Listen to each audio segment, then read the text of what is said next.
Delighted to have you with us on a Football Friday. We have a fantastic array here to get into what really, in some ways, and we hope that we have dodged a bullet here in the biggest possible way, what could arguably have been one of the worst nights of the NFL season if it goes the wrong direction. Let's go to the highlights of last night. The Chiefs and the Broncos a mile high.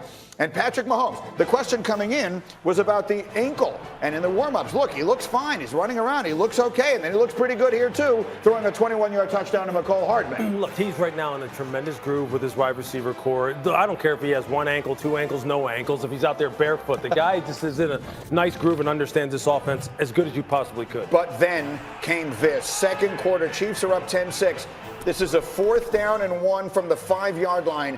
You see Mahomes on the sneak, and then just watch the body language, watch the expression, watch the helmet go off, and you can tell the difference between a player thinking he's hurt and a player thinking he's injured. The concern is overwhelming. Watch the right knee closely. You will see it get pinned in the pile. And then, more significantly, watch as they pop it back into place. I see the faces of all the football players on my set grimacing as they watch. Now, the good news is he would walk off the field under his own power. Look at the respect all the players on both teams showing for Patrick Mahomes as he goes off for x-rays. He'd be ruled out for the remainder of the game. Much more on his condition coming up in a few minutes. Meanwhile, a rest of the game to be played. And the Broncos held the Chiefs to just a field goal there, so it's 13-6, and then here comes that Kansas City defense. Look, it was about time that they woke up last night, and they did along the front 7. They got after the passer in a way they haven't all year long, and they need to carry this forward now. That's a defensive touchdown, so it's 20-6, and then here comes Matt Moore on in place of the injured Mahomes. And here's a nice play. You'll watch Tyreek Hill going all the way across the formation, getting behind the defense, and no one's going to catch him. That's a tremendous touch pass. Just enough movement in the pocket by Matt Moore. He's not going to make you forget Pat Mahomes, but just be able to move just enough to get it in the playmaker's hands quickly and put it on them and let them run after the catch. Just let them do the work. Among those celebrating after the win, Patrick Mahomes with his teammates. But, of course, the news not all good. I feel terrible for Pat. I wish him well. I hope the best for him. I don't know what it is, but that was hard to see. But knowing you got to go in, you kind of got to get your head straight real quick and go try and win a ball game. We've seen teams that let themselves down after one of your best players or the best player gets hurt, in particular the quarterback. And I was proud that our guys just stepped up and kept battling and really everybody upped their game, I thought.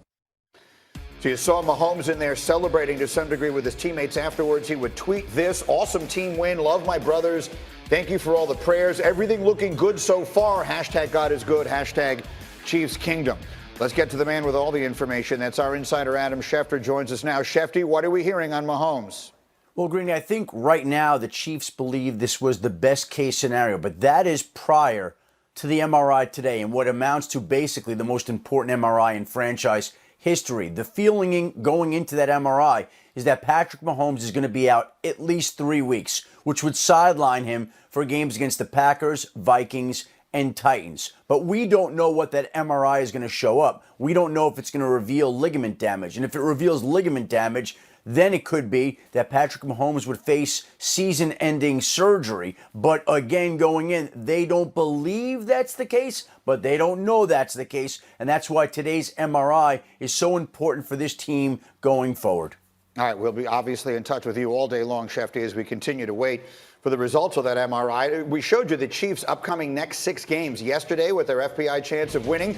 Look at it today. All of these numbers have decreased by at least 5%, a 13% drop coming against their next opponent, which is the Packers. There's a bye week in there. You'll see after their 4th game. They have 4 more games than their bye, if you're keeping close track of that. And I want to, as we bring this out to the table, Sanchez, start with you. Yeah. You had a very similar injury while you were in college. Quickly take us through how that works. Sure. So I'm not a doctor. Let's get that straight. Right. I'm just telling you from my own experience and speaking to doctors from the Jets and a former trainer from USC.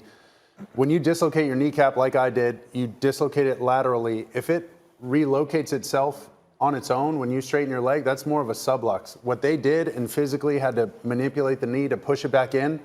The issue is underneath your kneecap. The doc talked about this chondral defect because once you manually push that kneecap back in, you're basically messing with the brake pad that's under your kneecap. And if you break any chunks off, that's the issue. That's what they're looking for in this MRI today. I but guarantee in your case, you came back and played right. 3 weeks later. 4 weeks later, 4 about weeks a month later. Yeah. But it hindered you or did not? Were you fine?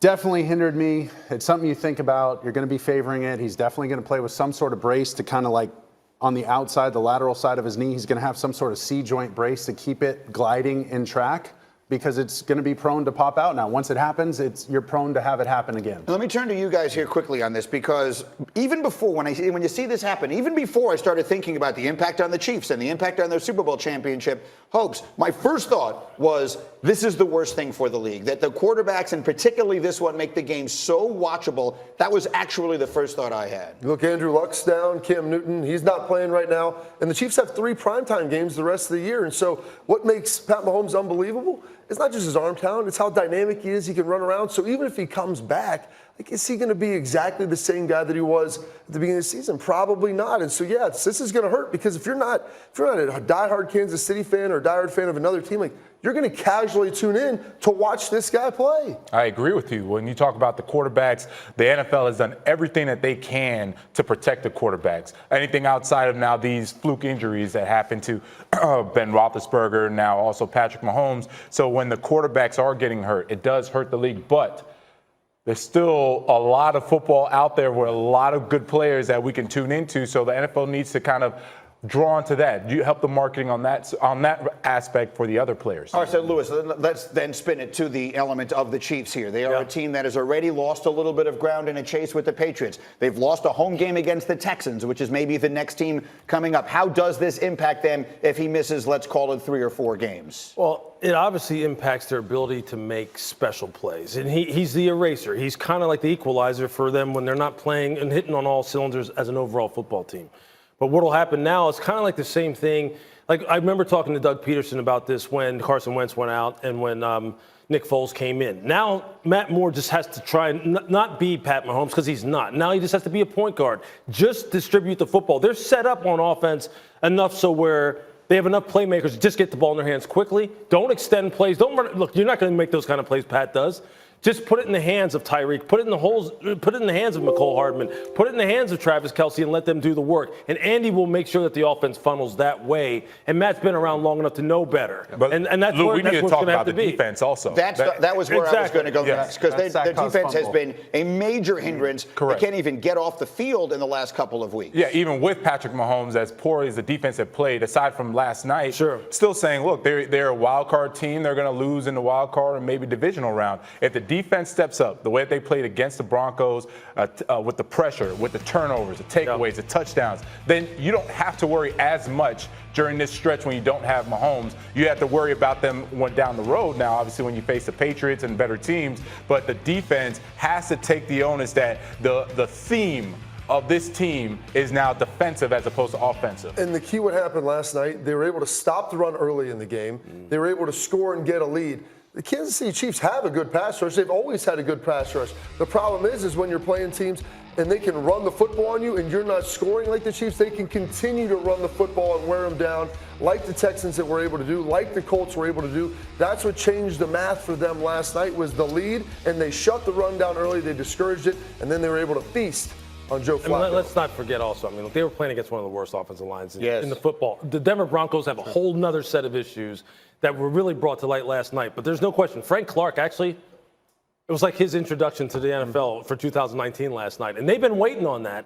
And there's no doubt that now they need to go ahead and continue that on forward, because if they don't, then look, with Pat or not with Pat, they were going to be in trouble anyway. A quick final thought on this, and obviously we will have much more on this as our morning continues here. But Sanchez, you were telling me in the meeting this morning how tough it is to be a guy like Matt Moore, just get up, go in there, and now have to sort of keep that ship afloat for several weeks. And I said it tongue-in-cheek, but I've been in restaurants and bars, and you hear somebody say something about, oh, you know, Sanchez, when he played for the Jets, he was this, that, and the other. And I've never batted an eye. Fine.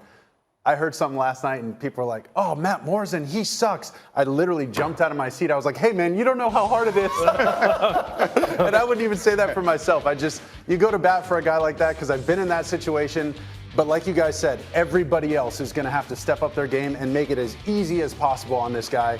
He's played a lot of football, but that doesn't mean it's a guaranteed success. So my hat's off to him. This is not an easy position. Just I wish him the very best. Again, so this is, I mean, Shefty said it. It's the most important MRI in franchise history. It's the most important MRI of the NFL season. It will definitely determine whether the Chiefs at some point again become a Super Bowl contender or most likely do not. We'll have much more football as we go. But let me get you to the Bronx last night. The other huge game on the schedule, of course, was Game 4 of the ALC for the biggest game of the day, which will be played as the last game of the day. Eagles and Cowboys. Philly off its worst loss of the season against the Vikings for the first time in franchise history. Meanwhile, Dallas has lost 3 straight games after starting a season 3-0. Carson Wentz, 5th in the NFL in total QBR, 12 touchdowns, 4th most in the sport. He's been an underdog against Dallas twice in his career, lost both games. Dak Prescott leads the NFL in total QBR. He's 3rd in passing yards, and he was asked about getting up to play his division rival.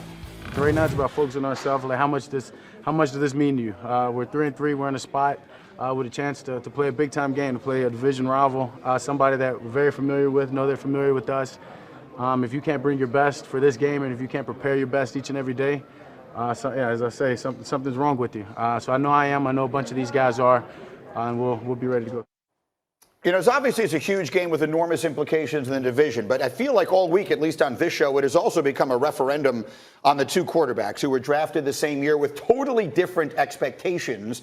Right now, if I told you you could have one or the other quarterback, are you taking Wentz or are you taking Dak? I'm taking Wentz. I've been someone who's been a big supporter of his and someone who really believes in what he has both mentally and physically as far as makeup is concerned. Although, look, Dak is someone who you support and you have to give him his props and you have to respect him as well. Carson's been kind of operating at a deficit this year ever since game 1 in terms of the weaponry that he's had around him. And there's no way of getting around that. Alshon missed multiple games. Deshaun has not played in almost a month. And quite honestly, his wide receiver core has let him down in terms of the number of drops. So for him to still be top 5, top 10 in passing efficiency is quite honestly, it's remarkable. Not to mention the fact that they continue to have to play from a deficit because the defense has just been bludgeoned. Now, Sanchez may fight you on this because Yes. you are the president of the Dak Prescott fan club. Do you remain that despite the Jets and Sam Darnold taking him apart last Sunday? I absolutely do. As Dak's in-house counsel, I'd like to say. No, honestly, I just want us to talk about Dak the same way we talk about all these other quarterbacks. When things aren't right around him, I hope we're talking in a fair way. He hasn't had all his weapons either. Tyron Smith hopefully is back this week. That changes everything. If they get that running game going, when Randall Cobb and Amari Cooper are healthy, we saw what happened those first couple weeks. And when things aren't right on offense, when we're going for it on 4th down instead of kicking a field goal and then we give up a 96-yard touchdown, that was the game last week. I'm sorry, the Jets aren't a very good football team right now, but they found some momentum in those 2 plays back-to-back. Yeah, you mean when you go for it on 4th down and run a quarterback sweep? That was to the left issue. side with their Not offensive just tackle go out for of it, the but game. What was it? That didn't jive. Well, with it me. is one of the reasons there's been a lot of questions about the Cowboys coaching this week. Yeah. But why don't you break a tie here? Are you going Carson or are you going Dak? Don't. I'm going to have to go with Dak. Thank you. For the main reason is this Eagles secondary, Lewis. But he doesn't play secondary. He doesn't play in the secondary. I know, but that's not the question. He's going. It's a much more advantageous situation. The Eagles' top 3 corners, when they are targeted, their passer rating is 121. Pat Mahomes last year was 114. Hold on. So you're saying who's going to win this game? Not who. We're asking who would you pick if you were starting a football team? I thought we were picking who's going to be better in this game on Sunday. What about if you're picking a team? Period. This might determine the whole division or who makes the playoffs because the NFC's crowded. I don't know if I'm worried about the Eagles. I'm worried. Is getting 2 teams in. I think they're getting 1. So whoever wins this, no doubt. You know, I think there are a lot of people who are of the opinion that the Eagles may have blown their biggest opportunity of the year this week by not being the team that acquired Jalen Ramsey. If there was one team in the sport that felt like it was Jalen Ramsey away from winning the Super Bowl, I think it was the Eagles. Or let's just say a Jalen Ramsey away from, making sure that they're a serious contender in the end, and that at least they're a Final Four team. No question about it. Look, they have nobody really in the back end who can cover. You saw what Minnesota did to them. They were picking them apart. They were saying, here, Adam, you have one. Stephon, you have one. Adam, you have one. Stephon, you have one. It's not good enough. You've heard rumblings out of there already from other players saying we dropped the ball on this. I can tell you this, though. They were aggressive in trying to acquire him. It's not for lack of trying. I mean, what was given up for him? Every week. Look, What the Rams gave up for him, I don't know many teams that would have done that. The Rams gave up 2 first-round picks, and they will still have to sign him to what we assume will be an enormous contract. question. Was it worth it? I guess time will tell. We will make predictions on that game as we continue. We are just getting started on this Football Friday here. Still coming on Get Up. The Broncos are going nowhere fast. So which NFL team should be calling John Elway right now and making an offer for Von Miller? It certainly feels as though that is one to watch over the next 2 weeks and ahead. Before he even plays a real game, is there serious concern about Zion's health? Woj with the latest on the knee coming up. Just getting rolling. You're watching Get Up on ESPN.